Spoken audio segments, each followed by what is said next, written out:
And joining us now with more on the war in Gaza and the U.S.-Iran nuclear talks in the studio is Dr. Dan Diker, president of the Jerusalem Center for Security and Foreign Affairs. Thank you so much for joining us today. My pleasure. Thank you. So let's start with the Iranian threat, the Iranian nuclear talks. You know, the U.S. currently in talks with the Islamic Republic of Iran.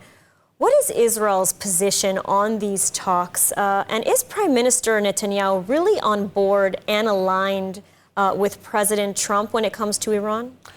I think a good signal of the alignment of the United States and Israel on the Iranian file is the fact that Prime Minister Netanyahu is the only was the first foreign leader to visit President Trump in the White House and the only foreign leader to be invited twice within a matter of weeks. And it was clear at the second sort of surprise or shotgun meeting, Prime Minister Netanyahu came out of Hungary for this last-minute meeting with the president that the topic was not the tariffs. The subject was Tehran.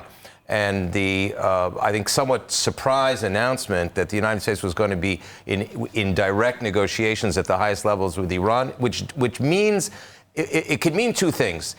It does not necessarily mean that the two superpowers, Israel as a Middle East superpower, the United States, global superpower, are out of alignment. They are still aligned, and President Trump made it clear that the direct talks are not a block to the very real and potential military strike that may be coming to Iran, but that America has a lot of leverage right now on the Iranians, and President Trump is an economic warrior, first and foremost, and he wants to use his diplomatic, political, and economic leverage in order to try to force the Iranian regime really to shed the whole infrastructure, the uranium enrichment of their joint American-Israeli Is that adversary. what it would take for Israel to be satisfied with a deal? That's a very tough question, because in Jerusalem, Israel is way beyond the line of talking. I mean, Israel is into action.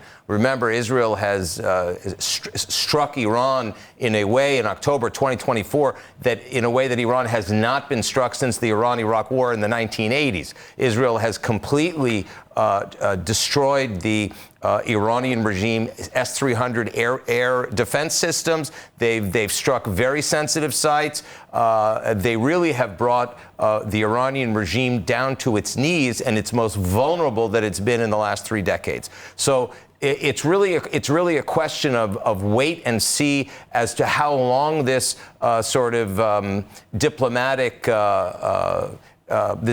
conversation is going to go on between Washington and Tehran. Israel is definitely sitting on pins and needles, because it is clear that within a matter of weeks, Iran could have a number of nuclear devices that that could be ready for dispatch. And, you mentioned that Israel has pretty much brought Iran to its knees. Many in the security and political establishment here in Israel are arguing and pushing for a military strike on Iran, whether the United States is on board or not. Do you think, they're saying that it would be a historical miss, essentially, not to strike now. Do you think or foresee a scenario whereby Israel will strike Iran without U.S. backing? Very clearly, since 1979, when Khomeini arrived back from Paris to Tehran, he said, "Death to America, death to Israel." Since then, there has never been a time when Tehran has been so vulnerable to an Israeli attack. And it's clear the window is still open, but the window is closing. It's really a question of balancing, Israel's need to defend itself existentially. And I am quite confident that Prime Minister Netanyahu would move if it came to a decision that it could be an existential threat to the Jewish state. Would take that decision. Having said that, President Trump has been an incredible ally to Israel, and has, from the first Trump administration until now, supplied us with weaponry, given us political cover and international legitimacy. So it's clear that Netanyahu wants to stay on the right side of the president as a double entendre. Yeah. Now, I want to turn very briefly to Gaza. Just today, I think Abbas has reportedly called on Hamas to release the hostages. I mean, now, After 18 months, he suddenly remembers the hostages. What do you make of this? Why now? Well, let's start with a rhetorical question. Are we surprised?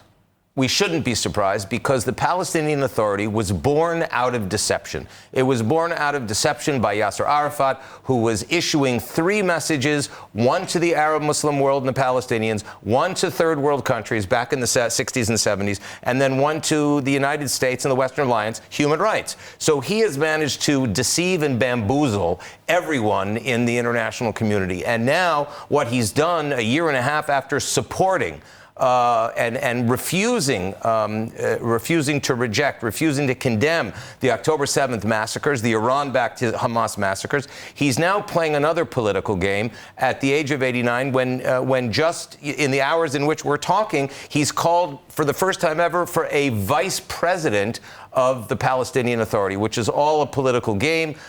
He is a continuation of deception. He wants to upgrade the PA's legitimacy. At the same time, they're incentivizing and paying young men and women to murder Jews in the pay for slave program. So there's no difference strategically between the goals of the Palestinian Authority, which is Fatah, part of the PLO, and the Hamas. The only question is the pathway. So it is really come time for the U.S.-led Western Alliance to understand finally the PA cannot be an alternative to the Hamas in Gaza, and the PA cannot ultimately be the semi-sovereign in Judea and Samaria and the Palestinian cities under their control.